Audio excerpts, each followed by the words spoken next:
2019. gadā diezgan spontāni, kad iegādājāmies ēku, bet nebija iegādāta zeme. Un tad mēs meklējām zemes īpašniekus, un tad viss tā veiksmīgi atrisinājās, un tad domājām, ko darīt.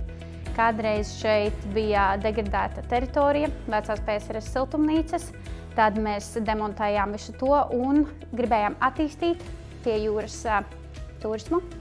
Un tad ienāca prātā ideja par apartamentiem. Un tā tas viss arī sākās un joprojām attīstās.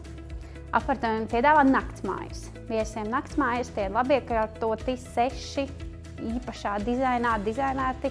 Paši visus esam darījuši. Sadarbībā ar AJOR mēs cenšamies attīstīties, lai nodrošinātu pēc iespējas labāko atpūtas pieredzi.